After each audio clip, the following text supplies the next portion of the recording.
शांताकारं भुजंगशयनं पद्मनाभं सुरेशं विश्वाधारं गगनसदृशं मेघवर्ण शुभांगं लक्ष्मीकान्तं कमलनयनं योगिभिर्दानगम्यं वंदे विष्णुं भवभयहरं सर्वलोकैकनाथम। कृपया सब्सक्राइब कीजिए हमारे चैनल को तथा यह घंटी पर क्लिक अवश्य करें नया ज्ञानवर्धक वीडियो सर्वप्रथम देखने के लिए।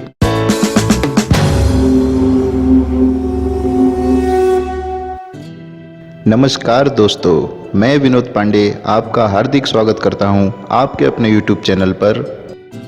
वैदिक विधान ये कहता है कि दशमी को एकाहार, एकादशी में निराहार तथा द्वादशी में एकाहार करना चाहिए। सनातन हिंदू पंचांग के अनुसार संपूर्ण वर्ष में 24 एकादशियां आती हैं, किंतु अधिक मास की एकादशियों को मिलाकर इनकी संख्या 26 हो जाती है। प्रत्येक एकादशी का भिन्न भिन्न महत्व होता है तथा प्रत्येक एकादशियों की एक पौराणिक कथा भी होती है। एकादशियों को वास्तव में मोक्षदायिनी माना गया है। भगवान श्री विष्णु जी को एकादशी तिथि अति प्रिय मानी गई है, चाहे वह कृष्ण पक्ष की हो अथवा शुक्ल पक्ष की। इसी कारण एकादशी के दिन व्रत करने वाले प्रत्येक भक्तों पर प्रभु की अपार कृपा दृष्टि सदा बनी रहती है। अतः प्रत्येक एकादशियों पर हिंदू धर्म में आस्था रखने वाले भगवान श्री विष्णु जी की पूजा करते हैं तथा व्रत रखते हैं, साथ ही रात्रि जागरण भी करते हैं। किंतु इन प्रत्येक एकादशियों में से एक ऐसी एकादशी भी है जिस एकादशी व्रत के दिवस भगवान श्री विष्णु जी के वराह अवतार की पूजा की जाती है। अतः वैशाख मास के कृष्ण पक्ष की एकादशी वरुथिनी एकादशी कहलाती है।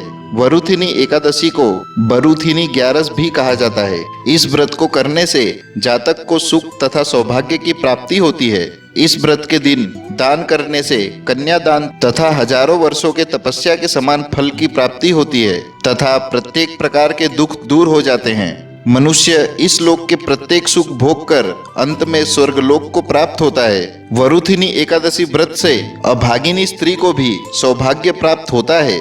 कथा के अनुसार वरुथिनी एकादशी के प्रभाव से ही राजा मनधाता को स्वर्ग की प्राप्ति हुई थी। वरुथिनी एकादशी का फल 10,000 वर्ष तक तपस्या करने के समान माना गया है। सूर्य ग्रहण के समय स्वर्ण दान करने से जो फल प्राप्त होता है, वही फल वरुथिनी एकादशी का व्रत करने से भी प्राप्त हो जाता है। इस व्रत का फल गंगा स्नान के फल से भी अधिक माना गया है।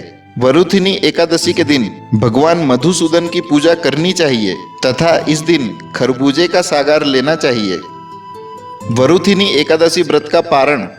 एकादशी के व्रत की समाप्ति करने की विधि को पारण कहते हैं। कोई भी व्रत तब तक पूर्ण नहीं माना जाता जब तक उसका विधिवत पारण ना किया जाए। एकादशी व्रत के अगले दिवस सूर्योदय के पश्चात पारण किया जाता है। ध्यान रहे, एकादशी व्रत का पारण द्वादशी तिथि समाप्त होने से पूर्व करना अति आवश्यक है। यदि द्वादशी तिथि सूर्योदय से पूर्व समाप्त हो रही हो तो एकादशी व्रत का पारण सूर्योदय के पश्चात ही करना चाहिए। द्वादशी तिथि के भीतर पारण ना करना पाप करने के समान माना गया है। एकादशी व्रत का पारण हरिवासर के दौरान भी नहीं करना चाहिए। व्रत तोड़ने के लिए सबसे उपयुक्त समय प्रातः काल का होता है। व्रत करने वाले श्रद्धालुओं को मध्याह्न के दौरान व्रत तोड़ने से बचना चाहिए। जो भक्तगण व्रत कर रहे हैं उन्हें व्रत समाप्त करने से पूर्व हरिवासर समाप्त होने की प्रतीक्षा करनी चाहिए। हरिवासर द्वादशी तिथि की प्रथम 1/4 अवधि होती है। यदि जातक कुछ कारणों से प्रातःकाल पारण करने में सक्षम नहीं है तो उसे मध्याह्न के पश्चात पारण करना चाहिए।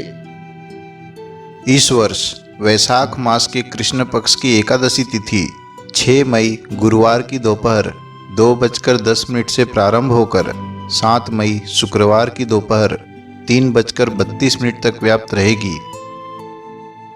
अतः इस वर्ष 2021 में वरुथिनी एकादशी का व्रत 7 मई शुक्रवार के दिन किया जाएगा। इस वर्ष वरुथिनी एकादशी व्रत का पारण अर्थात व्रत तोड़ने का शुभ समय 8 मई शनिवार की प्रातः 6:05 से 8:34 तक का रहेगा। द्वादशी तिथि समाप्त होने का समय सायं 5:20 का रहेगा। दोस्तों, हमारा आपसे निवेदन है कि यह जानकारी आप व्हाट्सएप या फेसबुक जैसे सोशल मीडिया के माध्यम से अधिक शेयर करें तथा हमारे चैनल को सब्सक्राइब करके हमारा मनोबल बढ़ाएं। वीडियो देखने के लिए धन्यवाद। आशा करता हूँ हमारे द्वारा दी गई जानकारी आपको अच्छी लगी होगी। यदि आपका कोई सुझाव या प्रश्न है तो कमेंट बॉक्स में लिखकर हमें सूचित करें। भगवान आपको सफल बनाए तथा उज्जवल भविष्य प्रदान करे। धन्यवाद।